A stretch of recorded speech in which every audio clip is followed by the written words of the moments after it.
The Mystery of Blackfriars Bridge.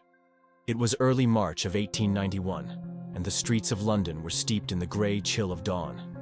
Thick tendrils of fog curled along the Thames, muffling the gaslights and turning the familiar skyline into shifting silhouettes. On the Blackfriars Bridge, few dared to walk at that hour, save for an old fisherman named Ned Fowler, who made his living by setting traps and nets along the river's edge.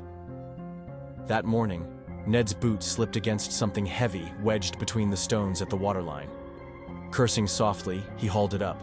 An old, waterlogged suitcase, the leather cracked but still sturdy, the metal clasps rusted shut. Curiosity battled with unease. Fowler pried it open and found inside a smaller chest, beautifully made, its corners bound in tarnished silver. Even more startling was the sealed letter, marked with an ancient-looking wax stamp. Not one for mysteries, Fowler ran straight to the nearest constable. By mid-morning, the chest sat under the sharp eyes of Scotland Yard's Inspector Lestrade. The gold coins inside gleamed dully under the gaslights, stamped with designs dating back over 2 centuries. The parchment letters appeared fragile and stained, as if they had lain hidden for generations.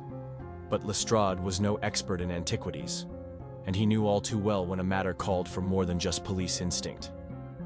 "This," he muttered, tapping the chest, "smells of trouble. Better call in Mr. Sherlock Holmes." Holmes arrived at Scotland Yard that afternoon, a tall, sharp figure in his long coat, his keen gray eyes glittering with interest. Dr. Watson followed close behind, notebook at the ready. Holmes took no more than 5 minutes to inspect the chest. "Notice, Watson," he murmured, "the arrangement of these coins. Too precise, too deliberate. And these parchments? Smell the paper. Vinegar and iron gall ink, but the edges unnaturally brittle, as if treated. A forgery, designed to mimic antiquity, but clumsily done." Lestrade blinked. But what would be the point of planting fake treasure in the river? Holmes smiled thinly. "That, Inspector, is the true mystery." Over the next 2 days, Holmes delved into the world of antiquities dealers, posing as an interested collector. Watson trailed alongside, marveling at the detective's ability to slip into character, sometimes as a curious scholar, sometimes as a rough-spoken dockhand, depending on who they questioned. Piece by piece, a picture emerged. A man named Edwin Blackwell, a failed historian turned con artist, had been crafting fake finds and arranging for them to be discovered in public places.